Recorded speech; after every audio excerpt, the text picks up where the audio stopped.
welcome to the deep dive. So you've sent over a really interesting mix of materials for us to look at today. Yeah, it's quite a collection, all centered around emergency preparedness and personal security. Right. We've got stuff on building an emergency kit, checklists for home security, family OPSEC, even roadside assistance. Quite the range. It really is. So our mission here is to, pull out the key takeaways from all these different angles. Basically synthesize it all to help you boost your family's safety and security, give you those actionable insights. Exactly. We have that 12-week kit guide, which is very structured. Yeah. The home security checklist, very practical. And the OPSEC guidance, which is maybe less tangible, but super important today. Absolutely. And finally, the roadside safety piece. Each brings something different to the table. Okay, so quite a bit to unpack. Where do you think we should start? Maybe the kit. I think the emergency kit guide makes sense. It's foundational, right? And that 12-week structure is great. Yeah, it breaks it down, makes it feel less overwhelming than trying to do it all at once. Totally. It's about building a system, like you said earlier, not just, a pile of stuff. So this brochure, Build an Emergency Kit in 12 Weeks, it lays things out pretty clearly. Groceries, hygiene, first aid, hardware, supplies, and then this other category. But it's more than just buy this, isn't it? Oh, definitely. Let's take water, for example. It says 3 gallons per person per week. Yeah, and that amount really hits home when you think about why you might need it. Power outages impacting wells, maybe contamination. Right. Suddenly that quantity makes a lot of sense. It's not just for a minor inconvenience. No, it's fundamental. And then there are those items you might easily forget. Like the hand-operated can opener. You could have all the canned food in the world, but without that, you're stuck, yeah. Or a permanent marker. Seems basic, but for labeling, dating things, essential. So important for keeping track. And the guide does a good job prompting for specific needs, too. Diapers, baby food, if that applies to you. Pet supplies. Food, water, carrier, leash. People often forget their pets in the planning. They do. And even comfort items for kid snacks they like, maybe a small game or book. That can make a huge difference for their stress levels. Yeah, good point. But what I really like is how it pairs buying things with doing things. Exactly. Week 1 isn't just buy water. It's also make a family emergency plan. It forces you to think strategically from the get-go. It really does. Like dating your food items as you buy them. Checking for home hazards. Are bookshelves secured? Finding your utility shutoffs. Gas, water, electricity. Knowing where they are and how to turn them off. That's crucial. And establishing an out-of-state contact person. Someone everyone can check in with if local communication goes down. Smart. And filming your home contents for insurance. That's one of those things you hope you never need. But you'll be so glad you did if something happens. Makes the claims process much smoother. And it doesn't stop there. It suggests fire drills, earthquake drills. Talking to neighbors, talking to schools about their plans, building that community resilience. And backing up digital files, photos, documents. In this day and age, that's critical information too. Absolutely. Losing digital memories or important papers can be devastating. And the big takeaway running through it all is rotation, right? Checking dates. It's not a one and done task. Not at all. It's ongoing maintenance to make sure your kit is actually ready when you need it. Okay, that's a solid foundation. Let's shift gears to the home security checklist. This feels very proactive. It is. It's designed to help you walk around your own property and spot the weak points before someone else does. It breaks it down nicely. General awareness first. Right. Just being alert. Noticing things that seem out of place, like unfamiliar cars or people watching your house. And simple things, like actually checking references for people working in your home and having a family plan for intruders. Key control, too. Who has keys? Are there spares floating around? Knowing where they all are. Seems basic, but easily overlooked. And rally points outside the home connects back to that emergency plan. Exactly. Where does everyone meet if you have to get out fast? Then it moves to the outside, the exterior grounds. Evaluating fences, hedges, not just as borders, but as defenses. Yeah, are they actually a deterrent? Are gates strong and locked? And removing things that could help someone climb over, like ladders lift out. Or even stacked firewood, maybe. And clearing shrubs near doors and windows. You don't want to give anyone hiding spots. Visibility is key. And lighting. Making sure all sides are lit, checking bulbs regularly makes a huge difference. A dog can help too, obviously. Definitely a deterrent. And the checklist mentions cameras real or dummy. Even the appearance can make someone think twice. Okay, moving inside.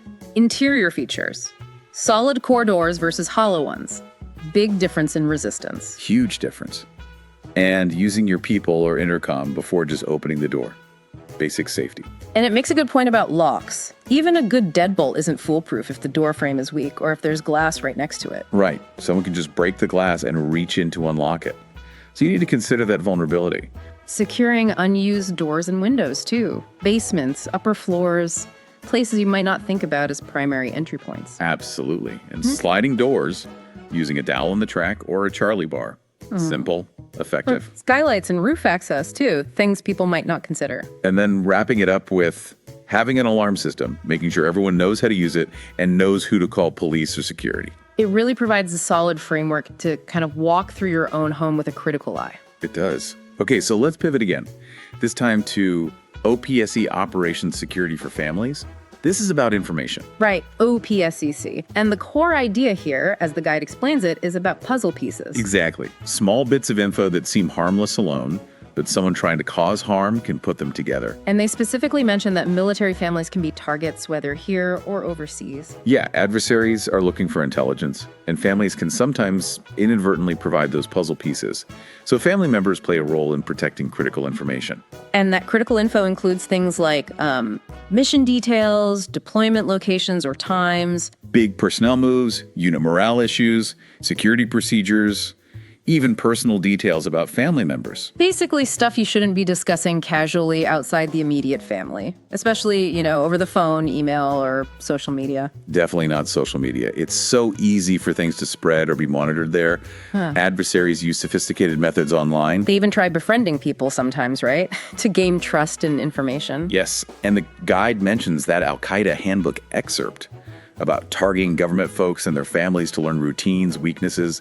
It's pretty sobering. It really drives home the seriousness. So the advice is basically be aware. Be aware, be alert for people who seem overly persistent in asking questions, especially foreign nationals, and report suspicious activity. It's not about being paranoid, just smart, practicing good information hygiene. Precisely. Okay, last piece, roadside assistance and safety. This shifts to a very immediate kind of emergency. Yeah, what to do if you have a breakdown or are involved in or witness an accident. Safety is number one. Absolutely the top priority. Get yourself and your vehicle out of harm's way if possible. Pull over as far as you can, get those hazard lights on immediately. Make yourself visible. Flares, triangles, anything to warn oncoming traffic. Visibility is life-saving at the roadside. And having multiple people call 911 or for help, good redundancy. Definitely. Don't rely on one person's phone or call going through. And turn off the ignitions of involved vehicles. Reduces fire risk. Okay, what about helping injured people? The guide seems cautious here. Very cautious, and rightly so.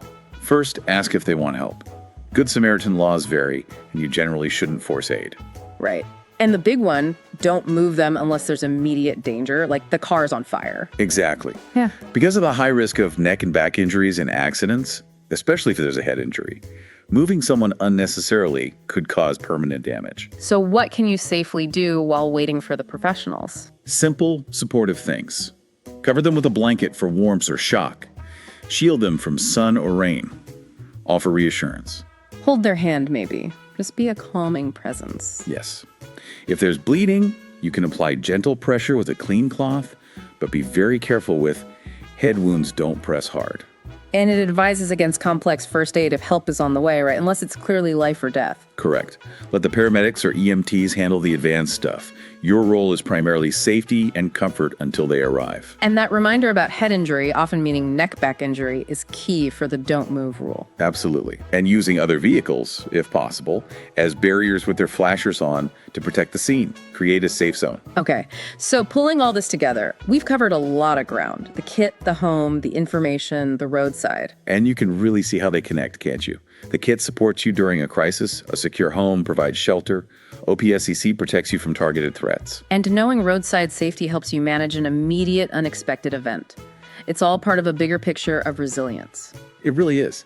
Looking at these different resources together highlights those connections in a way you might miss otherwise. So for you listening, having taken in all this information from these different sources, here's something to think about.